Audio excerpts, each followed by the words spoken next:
بسم اللہ الرحمن الرحیم۔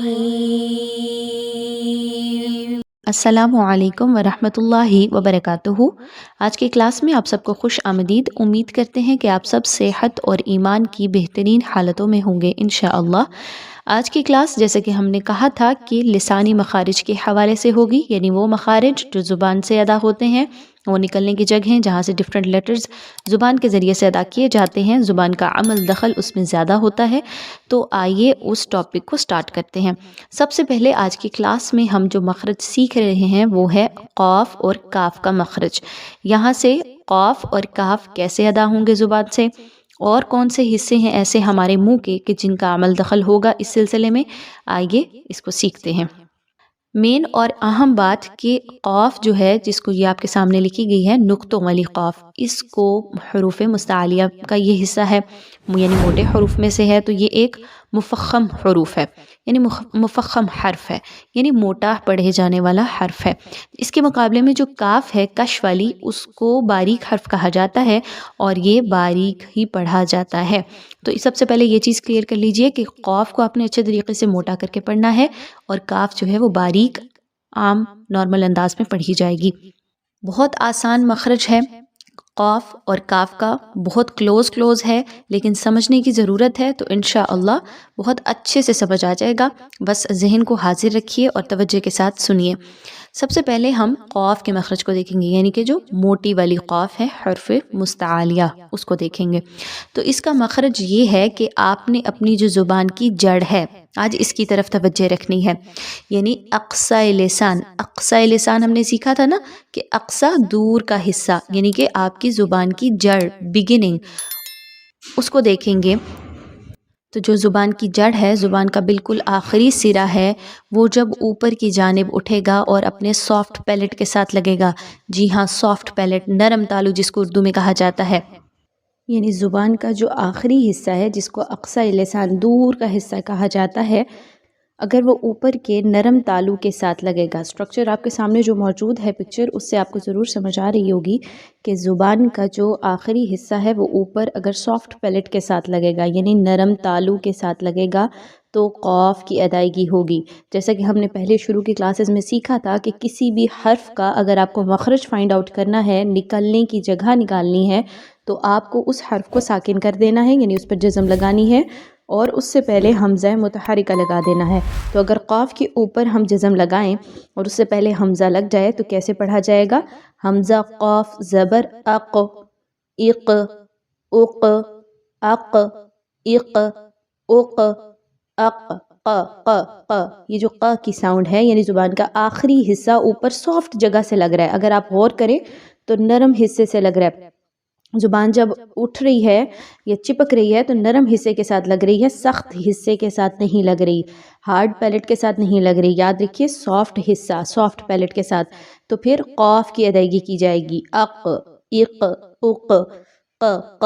اور یاد رکھیے قاف وہ حرف ہے کہ جو کہ قطب جد یعنی قلقلہ کے لیٹرز میں سے ہے، آپ نے یہاں پر اچھے طریقے سے قلقلہ کی ادائیگی بھی کرنی ہے۔ اس وقت جب قاف کے اوپر جزم کی علامت ہوگی تلاوت کے دوران، یا کبھی بھی اگر آپ پڑھ رہے ہیں تو جہاں کہیں پر بھی قاف ڈاٹس والی موٹی قاف جو کہ حرف مستعلیہ میں سے ہے، اس کے اوپر اگر جزم آ جائے گی تو اس قاف کو ہلا کر، یعنی تھوڑا سا مجہول کر کے پڑھا جائے گا، جس کو قلقلہ کا قاعدہ کہا جاتا ہے، اور اس کے بارے میں آپ سیکھ چکے ہیں پہلے۔ اگر آپ کو نہیں معلوم تو پلے لسٹ میں جائیے اور قلقلہ کی ویڈیو اوپن کر کے دیکھیے، انشاءاللہ اچھے سے سمجھ آ جائے گا۔ قرآن پاک میں سے کچھ مثالیں سورۃ البقرہ کے شروع کی آیات میں سے لی ہیں قاف کی، ان کو دیکھیے تو الفاظ موجود ہیں مختلف، اور یہ قاف جو ہے وہ متحرکہ ہے، یعنی اس کے اوپر زبر زیر یا پیش آپ کو ملے گی۔ تو اس قاف کی ادائیگی کیسے ہوگی؟ للمتقین، متقین، للمتقین، قی، قی، ق، ق، ينفقون، ينفقون، قون۔ نیکسٹ یوقنون، یوقنون، قی، قی۔ تو یہ جو ادائیگی ہے اس طریقے سے قاف کی ادائیگی کی جائے گی، اور بہت ایزی ہے۔ آسان ٹپ اس کے لیے آپ کو دیتے چلیں کہ اگر آپ نے قاف کی ادائیگی تھوڑی سی مشکل انداز میں ہو رہی ہے، صحیح نہیں ہو رہی، تو ذرا اپنے چہرے کو آپ اوپر کی جانب دیکھیے، یعنی اگر آپ کمرے میں بیٹھے ہیں تو اوپر پنکھے کی جانب دیکھیے یا چھت کی جانب دیکھیے کمرے کی، تو آپ کو قاف کی ادائیگی آسانی سے کرنے میں ہیلپ ملے گی۔ کیسے؟ اوپر کی طرف منہ کیجیے اور ادائیگی کیجیے اق اق ينفقون اق ق اس طریقے سے قاف کی ادائیگی کرنے میں ذرا آسانی ہو جاتی ہے۔ اگلا جو مخرج ہے وہ ہے کاف کا مخرج، اور یہ کاف عام طور پر لوگ صحیح ادا کرتے ہیں، لیکن اس کا مخرج فائنڈ آؤٹ کرنا بہت ضروری ہے، کیونکہ جب آپ کو پتہ ہوگا کہ کون سا حرف کہاں سے ادا کرنا ہے تو وہ اچھے سے ادائیگی کی جائے گی۔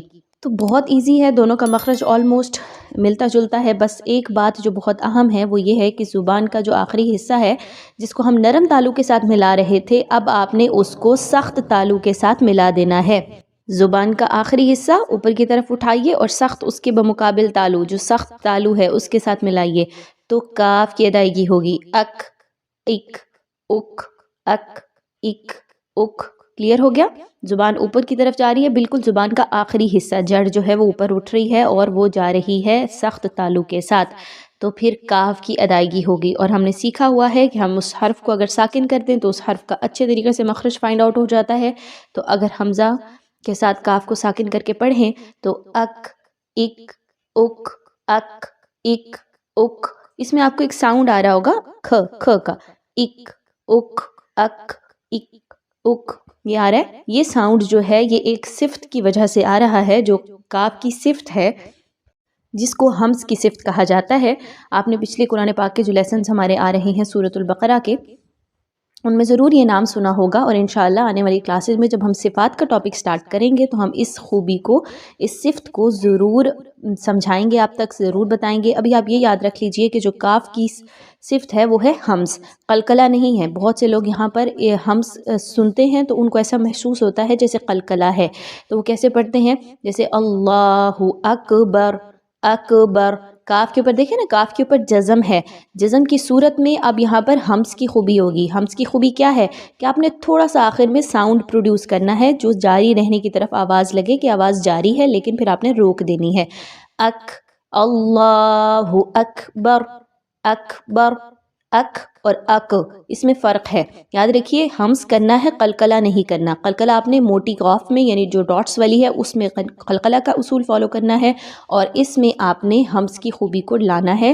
حمز کی خوبی کیا ہے کہ جب بھی یہ کاف ساکن میں ہوگا یعنی جزم کے ساتھ موجود ہوگی تو آپ نے اس کو تھوڑا سا آواز کو جاری رہنے کی طرف مائل کرنا ہے، سانس کو بیچ میں سے نکالیے، اک اک اک، تو آپ کو اچھے طریقے سے کلیئر ہو جائے گا۔ لیکن جب یہ کاف متحرکہ ہوگی یعنی زبر زیر پیش کے ساتھ آ رہی ہے تلاوت کے دوران، تو پھر اس میں یہ خوبی اس طریقے سے نہیں پڑھی جائے گی۔ جیسے کہ ہمارے پاس مثالیں موجود ہیں، ذَلِكَ الْكِتَابُ ذَلِكَ الْكِتَابُ ذَلِكَ الْكِتَابُ کل کتاب۔ غور کریں زبان کا آخری حصہ اوپر سخت تالو کے ساتھ کاف کی ادائیگی کے دوران لگ رہا ہے۔ اسی طریقے سے پریکٹس کیجئے دونوں مخارج کی، قاف اور کاف کی۔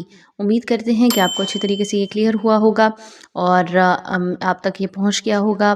مختلف قرآن پاک کی تلاوت آپ جب کر رہے ہوں گے نماز میں یا پھر ویسے قرآن پاک پڑھتے ہوئے تو ان دونوں مخارج پر خاص توجہ دیجیے گا، ان کو سیکھیے اور ان کو عمل میں لائیے۔ السلام علیکم ورحمۃ اللہ وبرکاتہ۔